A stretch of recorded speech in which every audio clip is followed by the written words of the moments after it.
하나님 말씀 보시겠습니다. 하나님 말씀은 요한복음 4장 26절에서 24절에서 26절까지 말씀입니다.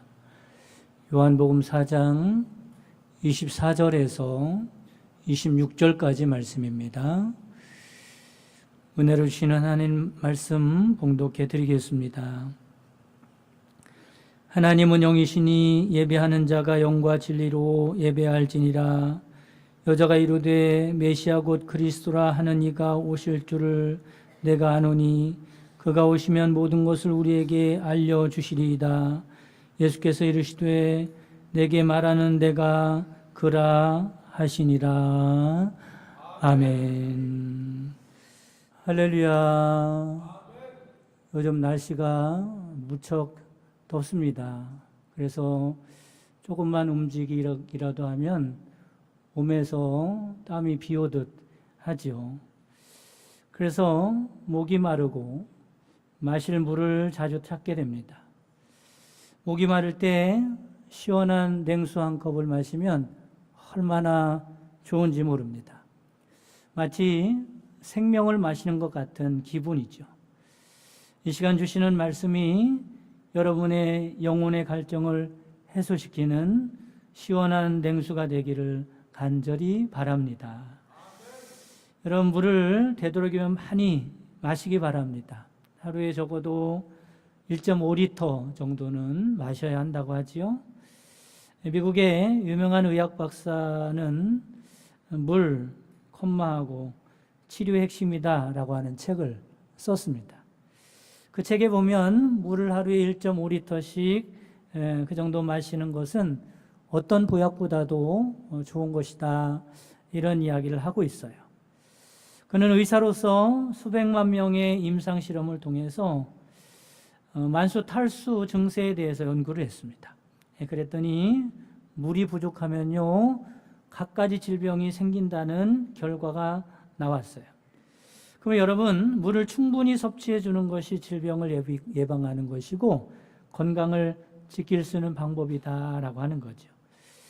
그래서 그런지 인간의 욕구 중에 가장 기본적인 욕구는 목마름을 해결하고자 하는 욕구입니다.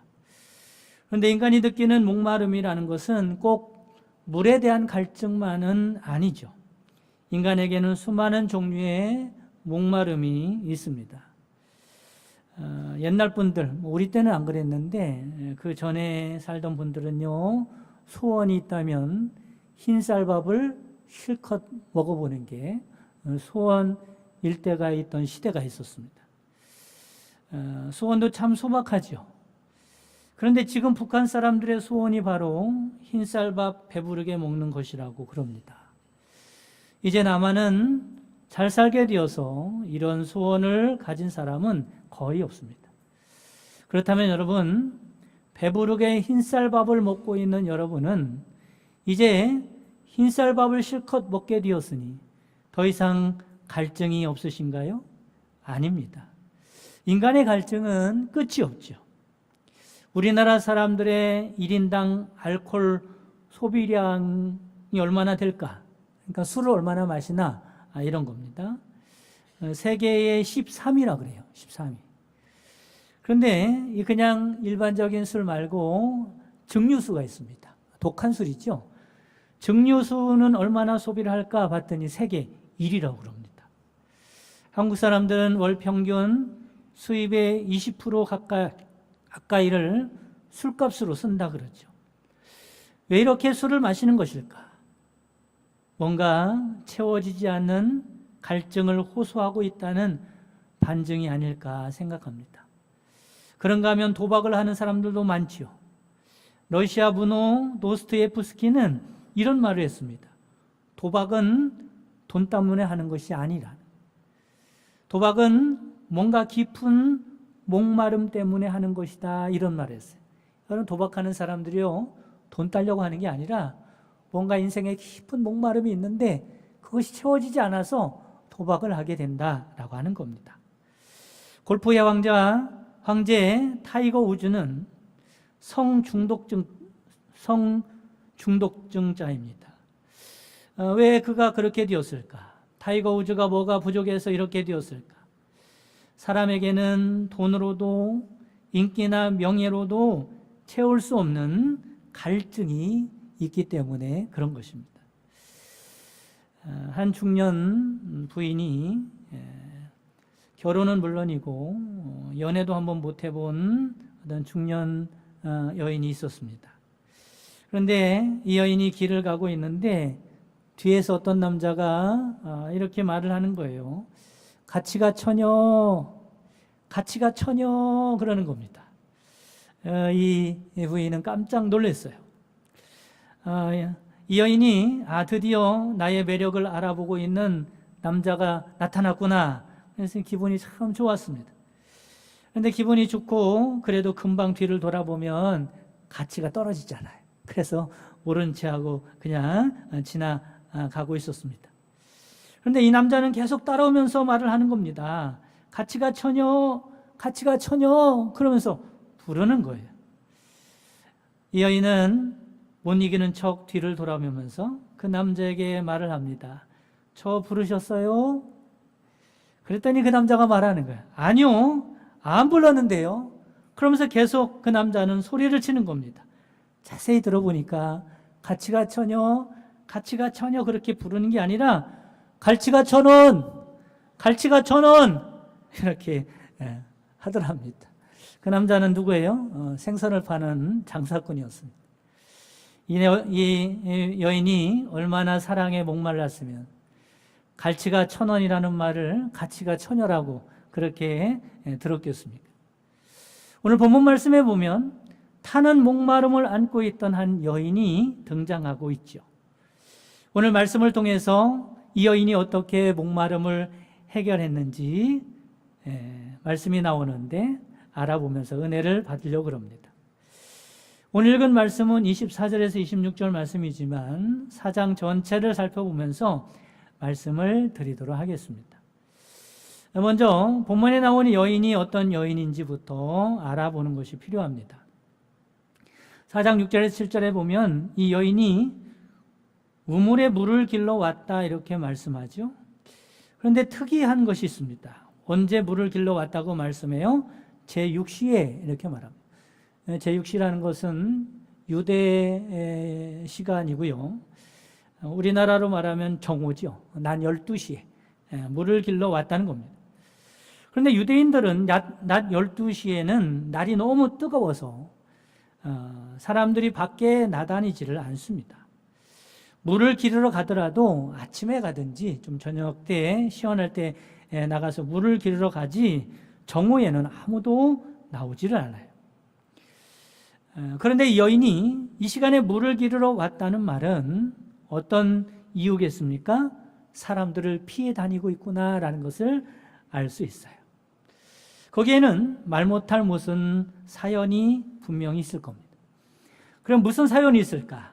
4장 16절에서 17절 말씀, 18절까지 말씀해 보면 예수님께서 여인에게 말을 합니다. 이르시되 가서 내 남편을 불러오라. 여자가 대답하여 이르되 나는 남편이 없나이다. 예수께서 이르시되 내가 남편이 없다 하는 말이 옳도다. 너에게 남편 5이 있었고 지금 있는 자도 내 남편이 아니니 내 말이 참되도다 라고 말씀합니다. 그러니까 이 여인은 어떤 여인이에요? 6번째 남자하고 지금 살고 있는 여인입니다. 이 말씀을 어떻게 이해해야 할까? 제가 어렸을 때 이 성경 구절을 이렇게 해석하는 것을 들었어요. 이 여인은 남편이 5이 있었다는 겁니다. 남편을 5이나 바꾸면서 살았다는 거죠. 저 남자가 잘생겼는데 저 잘생긴 남자하고 살면 행복할 것 같아서 결혼했는데 행복을 찾지 못해서 헤어지게 됩니다. 저 남자는 부자인데 부자인 남자하고 살면 또 행복할 것 같아서 그 부자와 결혼했지만 만족하지 못해서 헤어지는 거죠. 이런저런 이유로 이 남자 저 남자 5번 동안 결혼을 한 겁니다. 그리고 이제는 결혼도 하지 못하고 다른 남자 6번째 남자하고 그냥 살고 있다는 거죠. 이런 해석은 그럴듯하기도 하고 흥미로운 해석이기도 하지만 현실성이 떨어집니다.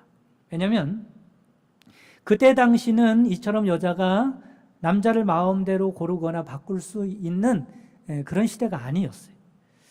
남자를 옷가루 입듯이 마음대로 자기 취향에 맞게 그렇게 남자를 선택해서 살 수 있는 그런 시대가 아니었습니다. 당시 유대 관습에 의하면 이혼의 권한은 여자에게 있지 않습니다. 이 결혼 생활을 계속할 것인가 아니면 이혼할 것인가, 그 이혼의 권한이 여자에게 있지 않고 항상 남자 쪽에 있었어요. 그렇기 때문에 이 여인은 이 남자가 싫다고 버리고 저 남자가 싫다고 버리고 그럴 형편이 아니었습니다. 그래서 이것을 어떻게 하는 게 타당한 해석일까? 그것은 이 여인은 분명히 남편에게 버림을 받은 불쌍한 여인이라는 겁니다. 그것도 한 명의 남편이 아니라 이 남편에게 버림받고 저 남편에게 버림받고 5번이나 버림받은 그런 불쌍한 여인이라는 거죠. 또는 성경적으로 해석을 하면 이렇게 해석할 수도 있을 겁니다. 성경에 나오니까 이런 경우가 있겠죠. 유대인들의 혼인법 중에는 계대 혼인법이라는 것이 있습니다. 신명기 25장에 보면 나오죠. 이 계대 혼인법이라는 게 어떤 것이냐면, 만약에 이 여인이 결혼했어요. 그 형제 중에 이제 결혼을 했겠죠. 근데 아들을 낳지 못하고 그 남편이 죽었어요. 그러면 이 여인은 그 가족의 대를 이어야 할 그런 의무가 있거든요. 그래서 그 다른 형제, 그 형제는 죽었으니까 다른 형제가 그 여인을 아내로 맞이해서 대를 이어야 하는 그런 계대 혼인법이라는 것이 있습니다. 그러니까 이 법에 의하여 해석을 하면 이런 거죠. 이 여인이 첫째 아들과 결혼을 했는데 그 첫째 아들이 아들이 없이 죽은 거예요. 그래서 둘째 아들과 결혼을 하는 겁니다. 둘째도 아들 없이 죽은 거예요.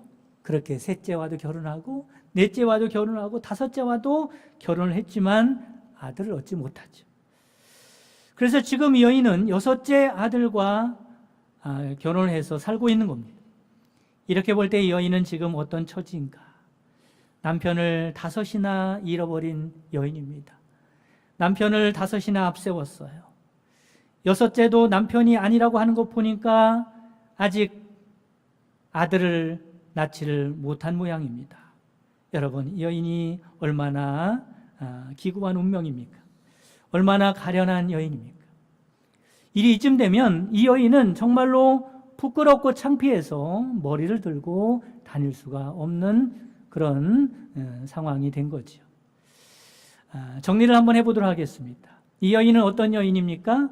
먼저는 사람들을 피해 다니는 소외되고 외로운 여인인 거예요. 남자로부터 혹은 율법에 의하여 피해를 당하고 버림받고 큰 상처를 받은 여인입니다. 자이든 타이든 얼굴을 들고 다닐 수 없을 정도로 그렇게 부끄러운 죄인이 되고 말았죠. 이 말씀은 이런 여인이 예수님을 그리스도로 만났다는 말씀을 하고 있는 겁니다. 우리가 예수 그리스도를 만났듯이 이 여인도 예수님을 만난 거지. 이 여인이 예수님을 만나는 과정을 보면서 그리스도를 만난 사람이 어떤 사람들인가라는 것을 알아보도록 하겠습니다. 첫째는 여인을 찾아가신 예수님입니다. 3절 4절 말씀을 보면 예수님께서 유대를 떠나사 다시 갈릴리로 가실 때 사마리아를 통과하여야 하겠는지라 라고 말씀합니다.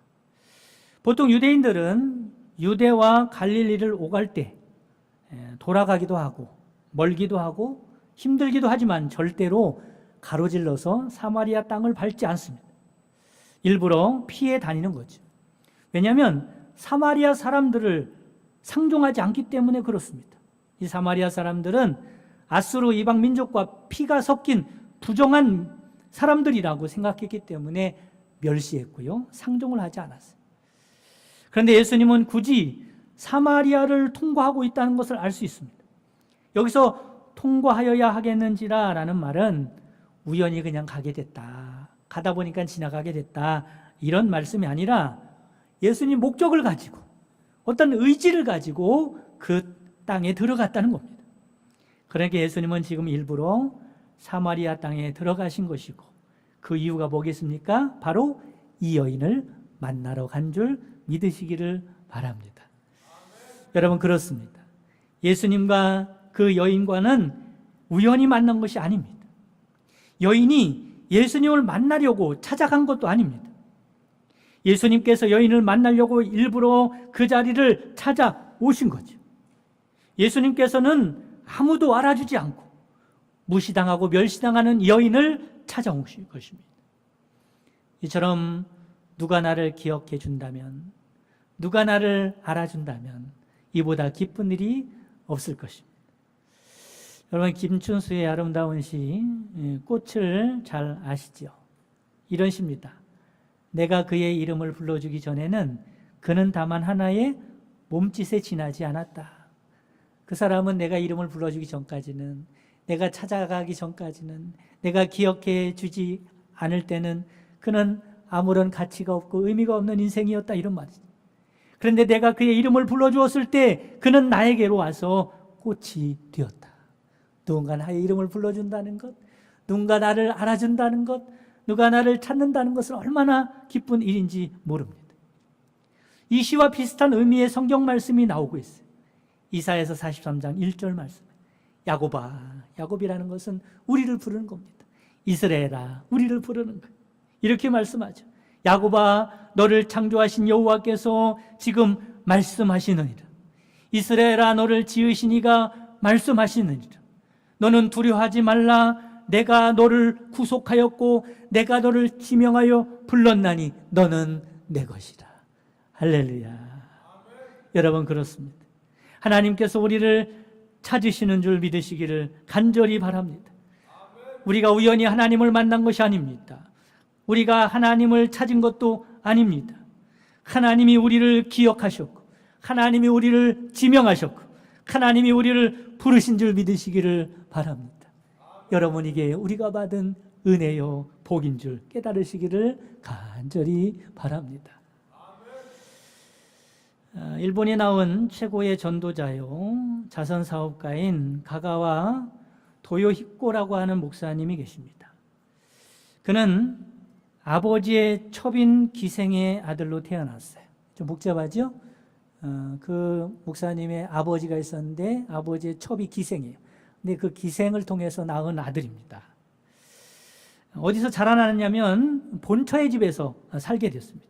그러니 여러분, 말할 것도 없이요, 그 본처에게 얼마나 구박을 받고 천대와 멸시를 받으며 자라는지 모릅니다. 그리고 성장 배경이 그렇다 보니까 성격이 삐뚤어졌고요, 어두운 인생을 살게 되죠. 소년 시절 어느 날이었습니다. 이상하게 기운이 없어서 양지 바른 담장 밑에 웅크리고 앉아 있었어요. 머리가 아파오고 속이 메스꺼워졌습니다. 기침을 했더니 붉은 피가 목에서 나오는 거예요. 진단 결과 몹쓸 전염병인 폐병 3기였습니다. 도저히 치료가 불가능하다는 판정을 받게 됐죠. 그러던 오늘 겨울이었습니다. 그날 오후, 그날도 기운이 없어서 담장 밑에 쭈그리고 앉아서 햇빛을 받고 있는데 북을 치면서 찬송을 부르면서 전도를 하는 사람들이 지나가는 거예요. 예수 믿으세요. 예수 믿으세요. 하나님의 자녀가 되는 권세를 얻게 됩니다. 예수 믿으세요. 그러면서 지나가면서 전도지를 하나 주는 거예요. 그는 자신도 모르게 벌떡 일어나서 전도자에게 쫓아가 붙들고 물어봤습니다. 나같이 가난한 사람도, 나같이 병들고 기생 자식도 하나님의 자녀가 될 수 있습니까? 그렇게 물어보자 전도자가 말합니다. 그럼요. 누구든지 예수님을 믿기만 하면 하나님의 자녀가 될 수 있습니다. 이 전도자의 말에 그는 예수님을 믿게 되었고, 더 이상 기생의 자식이 아니라 하나님의 자녀로 살아가게 됩니다. 그는 하나님의 은혜로 폐병을 치료받게 됐고, 당당하게 세계를 돌아다니면서 예수님을 증거하고 그리고 빈민들을 구제하는 귀한 일을 감당하는 사람이 되었습니다. 그래서 이 사람을 성자라고 칭하기도 하지요. 여러분, 이처럼 우리는 예수님께서 기억하시고 찾아오시고 부름받은 복된 사람들임을 믿으시기를 주님의 이름으로 축원합니다. 두 번째는 모든 것을 아시는 예수님이라고 하는 것입니다. 아까 읽었지만 예수님께 누군가 이 여인에 대한 정보를 알려준 것도 아닙니다. 하지만 예수님은 여인을 찾아가셨을 뿐만 아니라 그 이전부터 이 여인에 대한 모든 것을 다 알고 계셨습니다. 이 여인의 출신을 알고 있었습니다. 이 여인은 멸시받는 사마리아인이라는 것을 알고 있었습니다. 남편이 5이나 있다고 하는 것도 알고 있었고 지금 있는 자도 남편이 아니라는 사실을 알고 있었습니다. 그녀의 허물을 알고 있었습니다. 그리고 어떤 취급을 받고 살아가는지 모든 것을 속속소리 다 알고 있었습니다. 그래서 이 여인은 자신에 대한 모든 것을 너무나 잘 아시는 예수님이 선지자인 줄만 알았어요. 그래서 19절에 보면 뭐라고 말합니까? 여자가 이르되 주여 내가 보니 선지자로소이다 그렇게 말합니다. 그러나 그녀는 예수님은 선지자 이상의 분이라는 것을 금방 알게 됐지요. 세 번째는 여인을 사랑하시는 예수님입니다. 보통은 여인에 대하여 알면 알수록 사람들은 여인을 멀리했습니다. 외면했습니다. 무시했습니다. 그러나 예수님은 이 여인을 이해해 주었고 받아주셨고 사랑해 주셨습니다. 여러분, 이것이 율법주의자들과 그리스도의 차이입니다. 율법주의자들은 맞는 것과 틀린 것에 지나치게 관심이 많습니다. 그래서 틀린 것에 대해서는 가차없이 정죄하고요, 비난하고 처벌합니다. 그러나 그리스도는 사랑에 관심이 많으십니다. 그래서 이해하시고 감싸주시고 용서하시고 받아주십니다. 바리새인들과 서기관들이 가늠하다 현장에서 잡힌 여인을 심판하고 돌로 쳐 죽이려고 예수님께 끌고 왔습니다. 이때 예수님께서 뭐라고 말씀하십니까? 너희 중에 죄 없는 자가 돌로 치라고 말씀을 하시죠. 그럼 이 말씀이 무슨 말씀이에요? 여기 죄를 진 여인이 있어요. 너희 중에 죄가 없는 자는 돌을 들어서 이 여인에게 돌로 치라는 겁니다. 그러니까 사람들이 다 돌을 놓고 가죠. 이런 말씀을 하는 거예요. 너희들도 마찬가지로 이 여인과 같이 돌로 맞아 죽을 수밖에 없는 죄가 있는 자들이라는 거예요.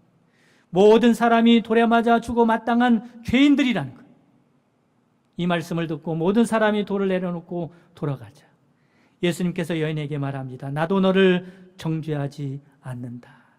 다시는 죄를 짓지 말라고 말씀을 하시죠.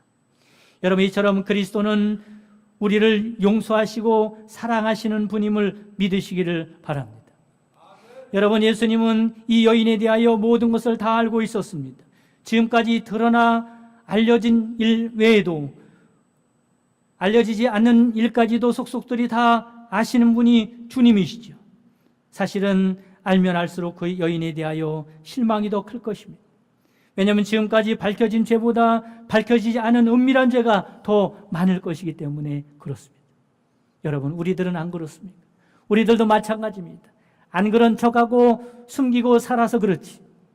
모든 것이 다행히 드러나지 않아서 그렇지. 자신의 전한 모습이 전부 드러난다면 아마도 부끄럽고 죄스러워서 밖에 나다니지도 못할 것입니다. 그런데 누가 이 모든 것을 알고 있다고요? 예수님이 나에 대한 모든 것을 다 알고 계십니다. 그런데 어떻습니까? 이런 나를 구원하여 주시려고 십자가를 지셨습니다. 나의 모든 죄를 용서하시고 구원하시려는 것입니다. 여러분, 이것이 진정한 사랑인 줄 깨달으시기를 간절히 바랍니다. 나에 대해서 다 아시면서도 이해하시고 용서하시고 사랑하시는 겁니다. 바로 여인이 예수님의 이런 사랑을 깨닫고 예수님이 그리스도라고 하는 것을 발견하게 된 것입니다. 여인의 처지를 알고도 여인의 부끄러운 모습을 다 알면서도 사랑해 주셨습니다.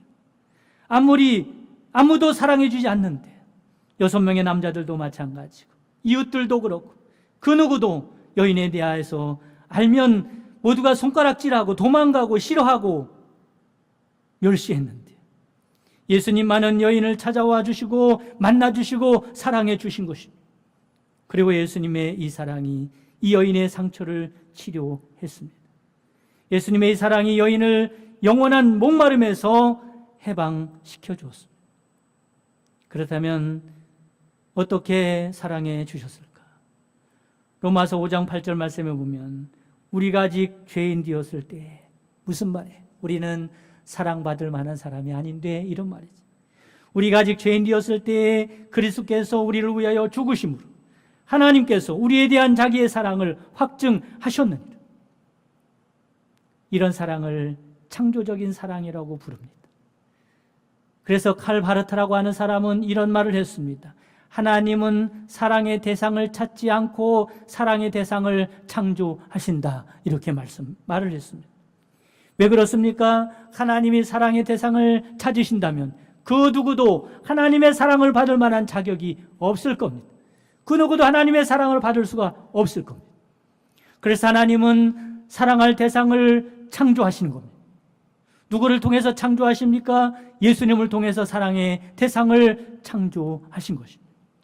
고린도서 5장 17절 말씀에 그런즉 누구든지 그리스도 안에 있으면 새로운 피조물이라. 이전 것은 지나갔으니 보라 새 것이 되었도다. 우리가 그리스도 안에 있다면 피조물로, 새로운 피조물로 창조됐다는 겁니다. 어떤 피조물입니까? 하나님께 사랑받을 수 있는 존재로 창조된 줄 믿으시기를 간절히 바랍니다. 여러분, 그렇습니다. 하나님은 사랑받을 수 없는 우리를 예수님을 통해서 하나님의 사랑받을 수 있는 존재로 만들어 놓으시고 사랑하시는 것. 여러분, 우리가 바로 이런 사랑을 받고 싶은 것입니다. 이 사랑의 갈증을 느끼고 살아가는 것입니다. 내 단점도, 내 거짓도, 내 위선도 다 알면서도 나를 사랑해 주시는 그분을 만나고 싶은 것입니다. 이분이 바로 우리 주 예수 그리스도임을 믿으시기를 간절히 바랍니다. 우리의 목마름은 이분에 대한 목마름입니다. 이분이 베푸시는 은혜와 사랑에 대한 목마름입니다. 그러므로 이분을 만나야, 이분이 베푸시는 은혜와 사랑을 받아야, 그래야 비로소 목마름이 해가람을 얻게 되는 것입니다. 이분을 만나야 상처가 치료되는 것입니다. 이분을 통해서 인생의 문제가 해결될 수 있는 것입니다. 바라기는 이 여인이 만났던 그리스도를 만나는 여러분 되시기를 간절히 바랍니다. 그래서 그분의 은혜와 사랑으로 목마름이 해결되는 복이 있기를 주님의 이름으로 축원합니다. 이 시간 드레님을 봉헌할 때 엘림 여성 중창단 찬양 들으시면서 봉헌하도록 하겠습니다. 공명은 내 삶이 이유라 라고 하는 공명입니다.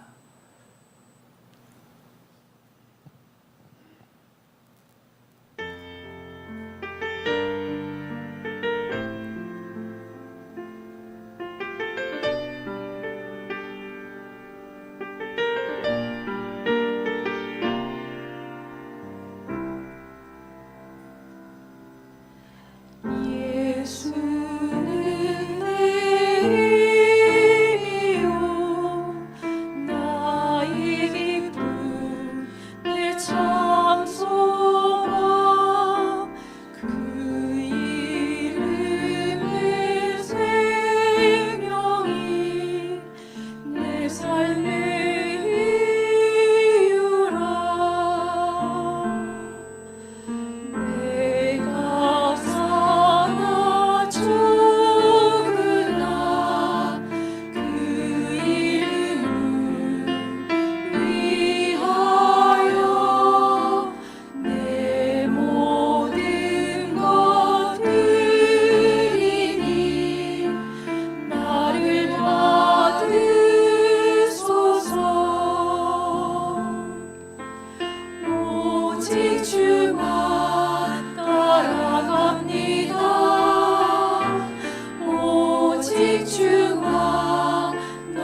지금은 우리 주 예수 그리스도의 구속의 은총과 하나님의 크신 사랑하심과 성령님의 내주교통 충만 역사하심이 그리스도를 만나 주님의 사랑과 은혜로 살기 원하는 모든 성도들 머리머리 위에와 그 가정과 사랑하는 자손들과 그 손으로 하는 모든 생업 위에 지금부터 영원까지 함께 계시기를 주님의 이름으로 축원하옵나이다.